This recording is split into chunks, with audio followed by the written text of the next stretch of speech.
Hello everyone, this is Dipali Kendurkar.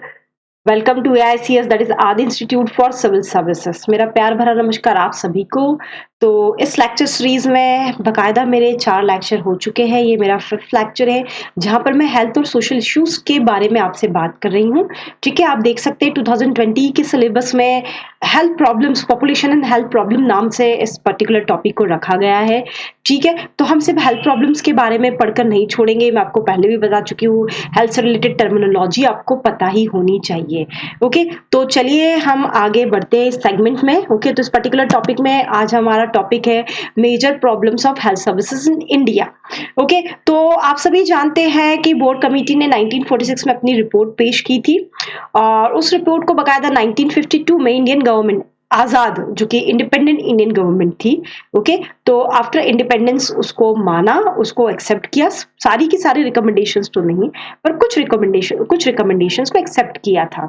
Okay, तो after independence हमने ट्रेमेंडस progress की है। मोर्टालिटी रेट में 90s के बाद काफी infant mortality rate, mother mortality rate में काफी कमी आई है 90s के बाद। ओके, और स्पेशली 1995 के बाद तो हमने थोड़ा अपना फिर हेल्थ का पैटर्न, हेल्थ सर्विसेज का पैटर्न भी चेंज किया है। ओके, तो फिर भी हेल्थ प्रॉब्लम्स कहीं ना कहीं इंडिया में है ही। उस कौन कौन सी प्रॉब्लम अभी स्टिल परसिस्ट कर रही, उन प्रॉब्लम्स के बारे में हम बात करेंगे।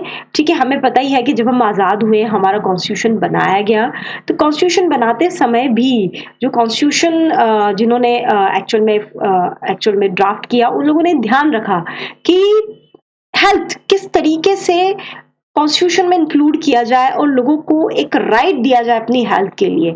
तो हमने देखा था कि देखिए, हेल्थ जो है वो डायरेक्टली इंक्लूडेड तो नहीं है, कहीं ऐसा नहीं लिखा है राइट टू हेल्थ, पर राइट टू लाइफ तो लिखा हुआ है ना। ओके, आर्टिकल 21 क्या कहता है?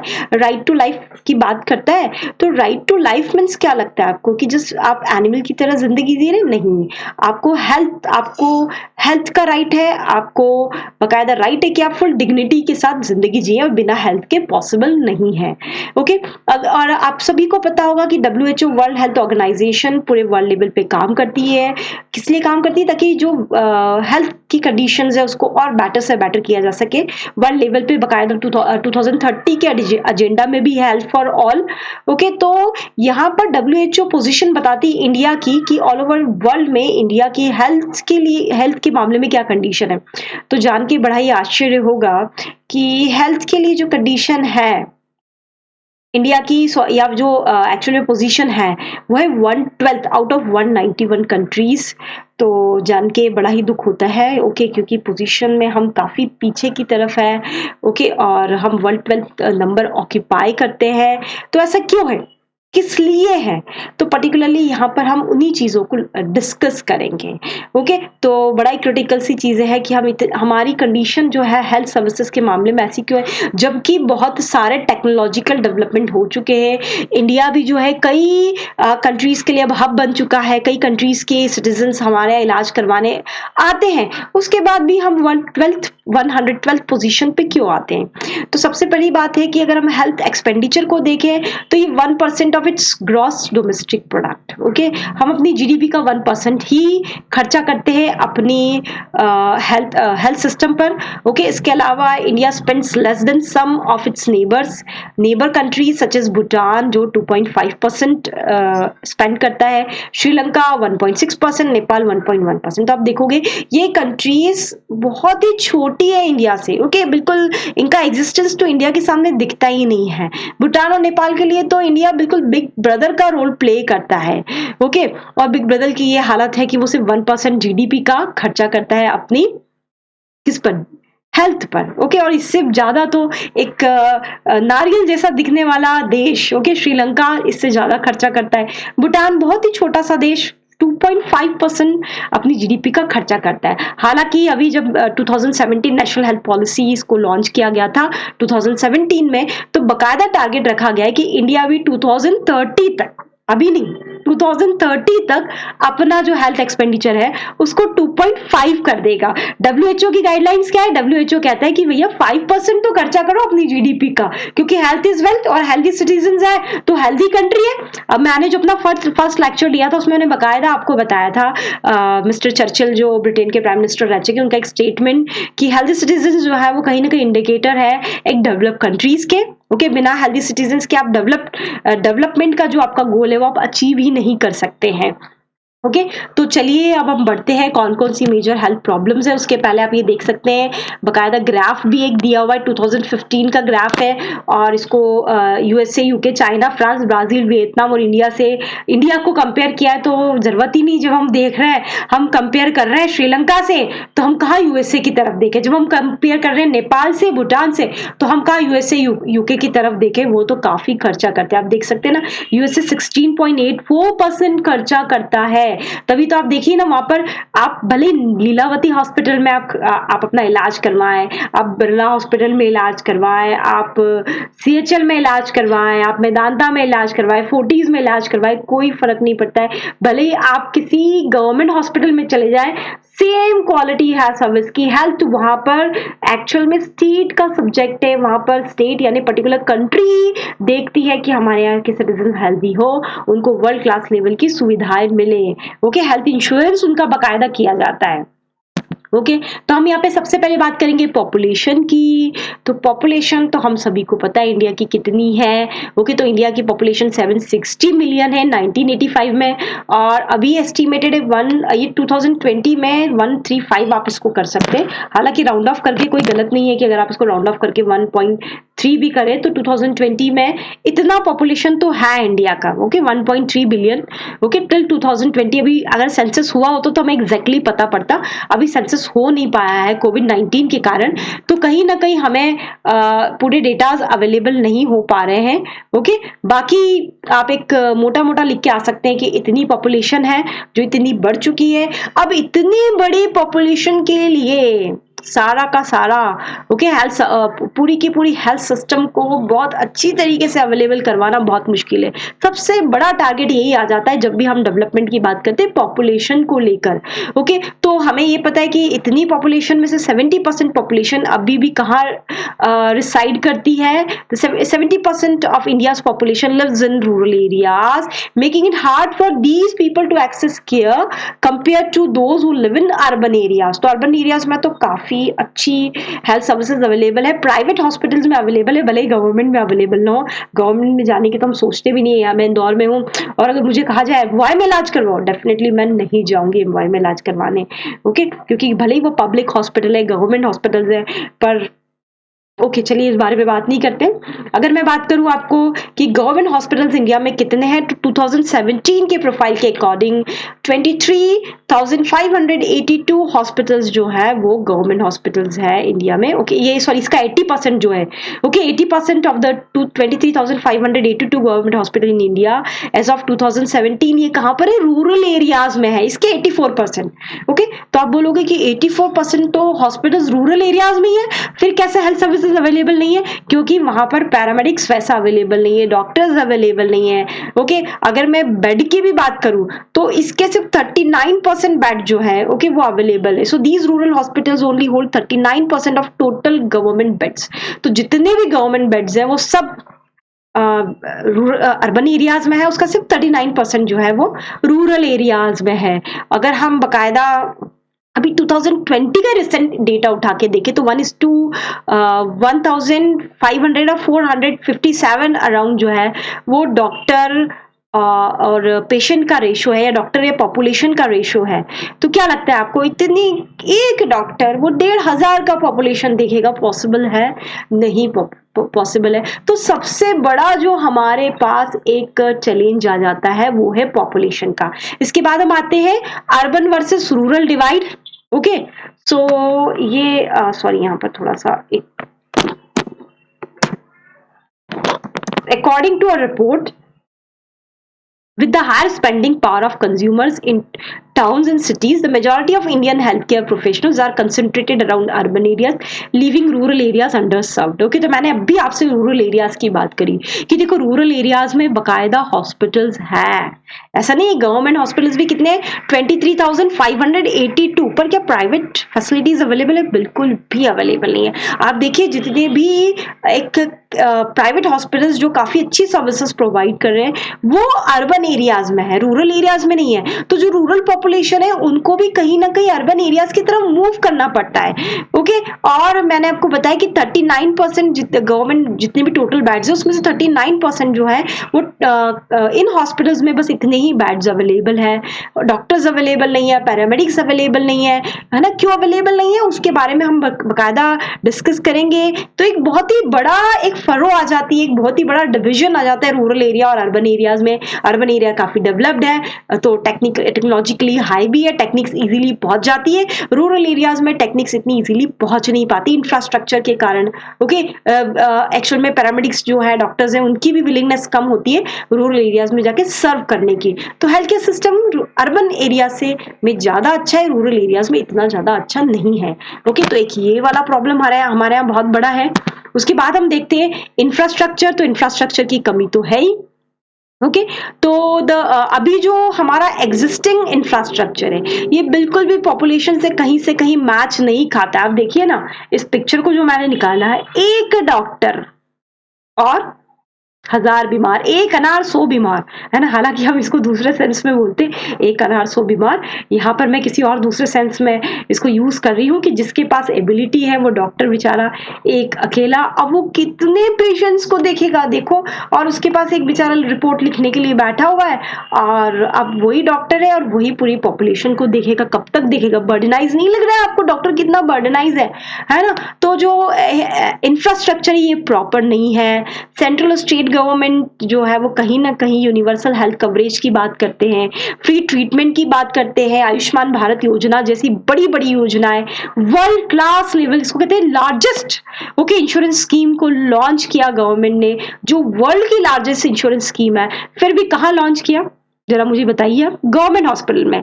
ओके, दिल्ली से मानने से मना करता है। दिल्ली कहता है कि हम क्यों इसको अपनाएं जब इससे बेटर हेल्थ स्कीम्स हमारे पास है। क्यों? क्योंकि अब गवर्नमेंट हॉस्पिटल्स में फ्री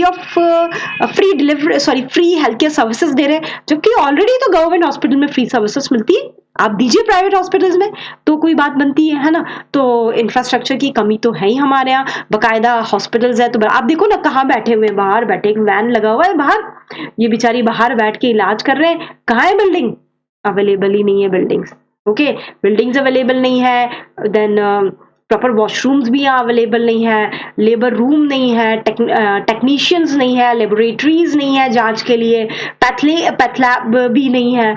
ओके, तो कैसे ये इंफ्रास्ट्रक्चर ही प्रॉपर नहीं है तो कैसे रन करेगा? फाइनेंस नहीं है हमारे पास। सबसे बड़ी चीज आती है हम 1% तो अपनी जीडीपी का खर्चा कर रहे हैं, तो 1% आप सिर्फ खर्चा करके आप कैसे गांव में भी वर्ल्ड क्लास लेवल की हेल्थ सर्विसेज अवेलेबल करवा लोगे? पॉसिबल ही नहीं है। Okay, so hospitals are understaffed है, underfinanced है, okay, forcing patients to visit private medical practices and hospital। तो ये इंफ्रास्ट्रक्चर का एक नेक्स्ट प्रॉब्लम है। ओके, ये भी major health problem, health services का प्रॉब्लम आ जाता है इंडिया में। ओके, आप बकायदा ध्यान रखिए। तो पहले हमने जो डिस्कस किया पॉपुलेशन, उसके बाद हमने डिस्कस किया urban versus rural divide. Okay, और हम डिस्कस क्या कर रहे हैं एक बार फिर याद दिलवा देती हूँ, major problems of health services in India. Okay, उसके बाद हमने इंफ्रास्ट्रक्चर डिस्कस किया और अब हम बात कर रहे हैं low levels of health insurance.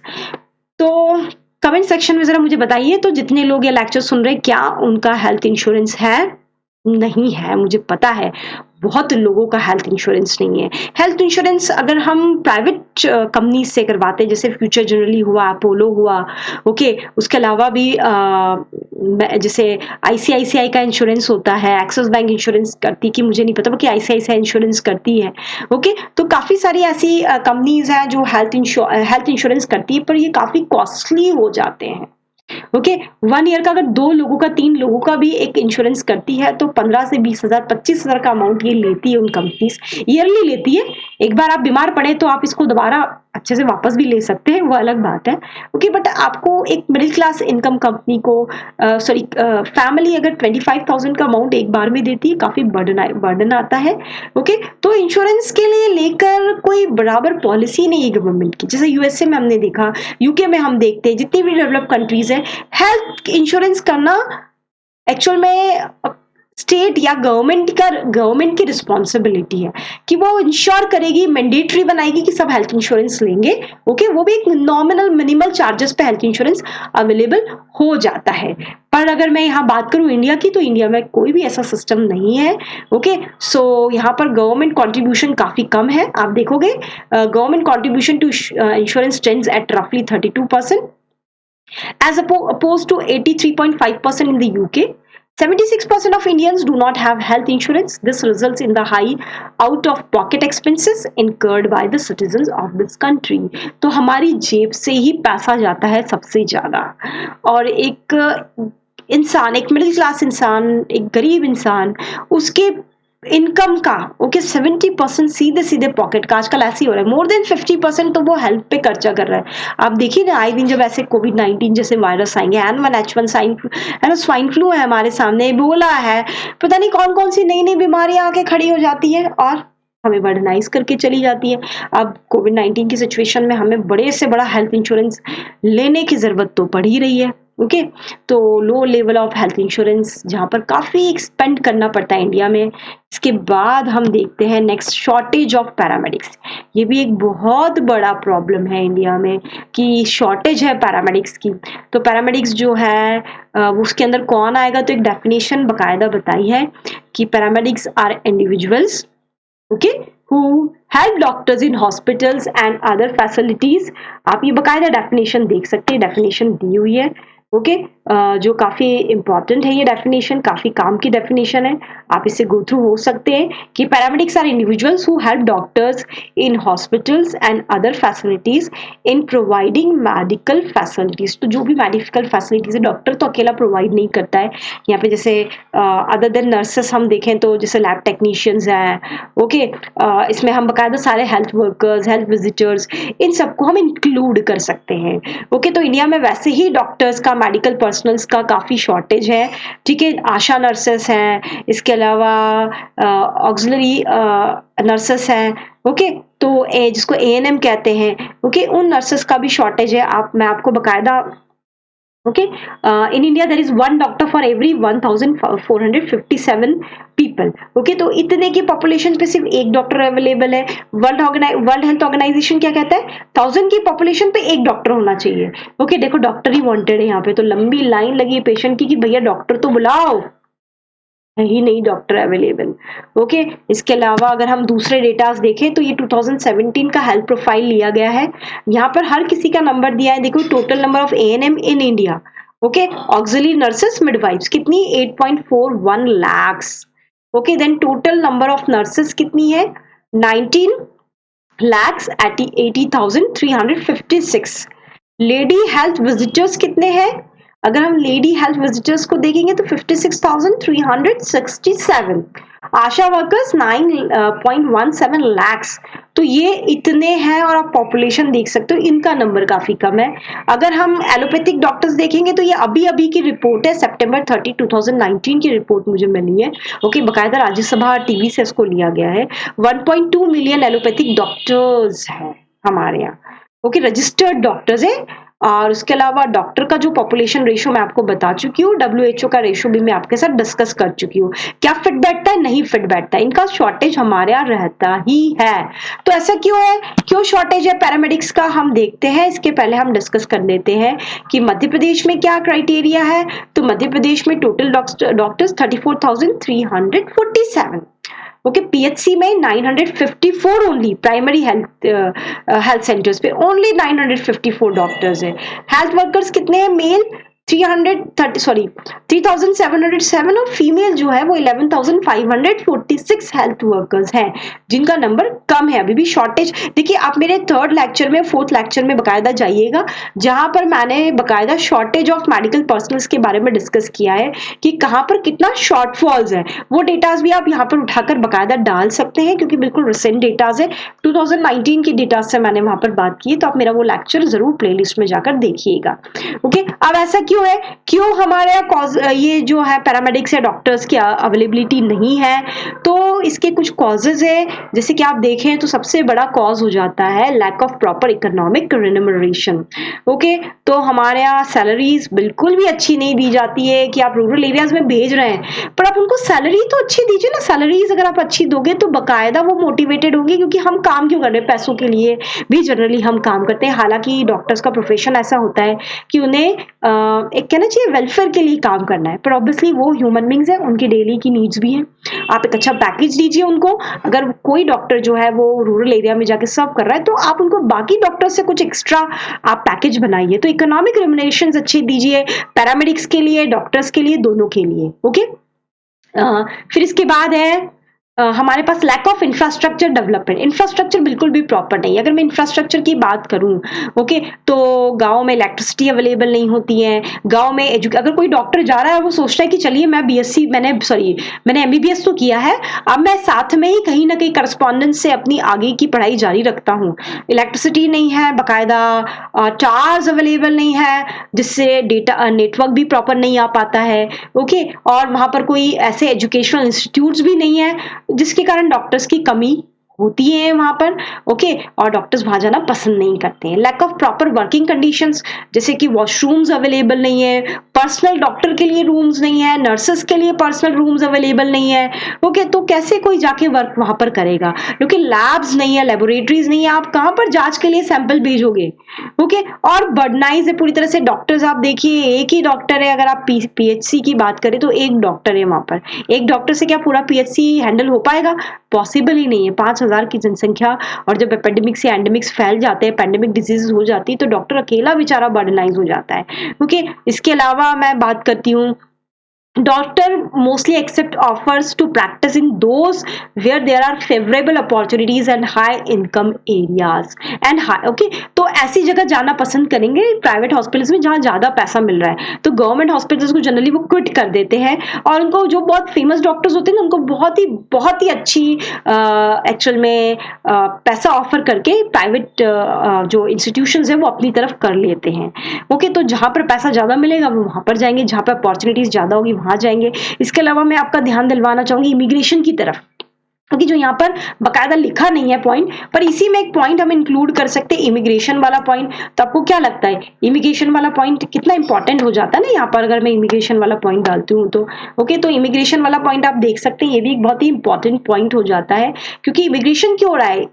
पढ़ आप इंडिया में रहे हो, डॉक्टर आप इंडिया में बन रहे हो, ओके, पैरामेडिक्स आपने, नर्स यहाँ बने हो आप, ओके, आपने यहाँ के एजुकेशन इंस्टीट्यूट से सारी पढ़ाई की है, आप जा कर रहे हो, बाहर जा रहे हो। ओके, तो many of the doctors and paramedics trained in India do not stay here due to better standards of lives and better income in other nations. So most of the doctors move to the UK. Even nurses भी आप देखो ना, आप देखो Carol से जितना भी nursing staff है वो पूरा का पूरा अरब कंट्रीज में मूव कर जाता है। Okay, then they move to USA, Australia to settle there because they are getting good actually livelihood conditions उनको मिल रही है वहां पर, इसलिए इमिग्रेशन हो जाता है। तो कहीं ना कहीं इमिग्रेशन भी यहीं पर आप इसको इन्वॉल्व करके लिखोगे। ओके, देन आप यहाँ पे लिख सकते हो कि fewer medical educational institute across the nation. तो मेडिकल इंस्टीट्यूट्स तो है, पर गवर्नमेंट जो है वो काफी कम है, प्राइवेट है तो फीस बहुत ज्यादा है। Okay, so these institutes are mostly private which have high amount of fees. Also intake in this institutions are less. तो बहुत ही कम लोग जो है एडमिशन ले पाते हैं। आप पता है, डॉक्टर बनो, आप डॉक्टर बन के तो देखो, आप डॉक्टर बन के देखोगे तो आपको पता पड़ेगा कि कितना ज्यादा एक्चुअल में फीस हाई है। आपकी जेब में 50 लाख रुपए है तब जाके आप डॉक्टर्स बन सकते हैं, उसके पहले आप डॉक्टर्स बनने की सोच भी नहीं सकते हैं। कब? प्राइवेट हॉस्पिटल से। उसके अलावा लिमिटेड नंबर ऑफ सीट्स होती है गवर्नमेंट एक्चुअल में इंस्टीट्यूट्स में। ओके, प्राइवेट इंस्टीट्यूट्स में सीट्स तो होती हैं पर वहां पर आपको पैसा काफी देना पड़ता है। तो ये सारी कुछ प्रॉब्लम्स हैं जो कि डॉक्टर्स के और पैरामेडिक्स की अवेलेबिलिटी करवाने में कहीं ना कहीं बहुत बड़ा एक रीजन है, इसके कारण डॉक्टर्स और पैरामेडिक्स अवेलेबल नहीं है। चलिए आगे हम अब बढ़ते हैं अपने नेक्स्ट सेगमेंट की तरफ, क्वेश्चन आंसर सेगमेंट की तरफ। तो 3 मार्कर में बकायदा पूछा गया हु आर पैरामेडिक्स, ये पूछ चुके हैं। देखिए पीछे के क्वेश्चन जरा आप छाटिए, आप देखेंगे बकायदा पैरामेडिक्स की डेफिनेशन पूछी जा चुकी है और इसी तरह से पूछा उन्होंने हु आर पैरामेडिक्स। और 6 मार्कर में क्वेश्चन है why are health services bad in India, ये क्वेश्चन भी बकायदा मेरे ख्याल से 2016 या 17 में पूछा जा चुका है। इसके अलावा आपको बताना है mention the main causes of non availability of doctors in India, इसको भी 2016-17 के अराउंड पूछा जा चुका है। तो इन क्वेश्चंस के आंसर आई होप सो आप करेंगे। आप पर्सनली इन आंसर्स को मेरे टेलीग्राम लिंक पे भेज सकते हैं, मुझे व्हाट्सअप कर सकते हैं। ओके, सो अगर आपको मेरा ये वीडियो पसंद आया है तो प्लीज इसे लाइक कीजिए, दूसरों की भलाई के लिए इसे ज्यादा से ज्यादा शेयर कीजिए। मेरे चैनल को अगर आपने अभी तक सब्सक्राइब नहीं किया है तो इसे सब्सक्राइब कीजिए, और ऐसी वीडियो अगर आप और देखना चाहते हैं तो बकायदा बेल आइकन को प्रेस करिए ताकि आपको नोटिफिकेशन ऐसे ही वीडियो का मिल सके। Thank you very much.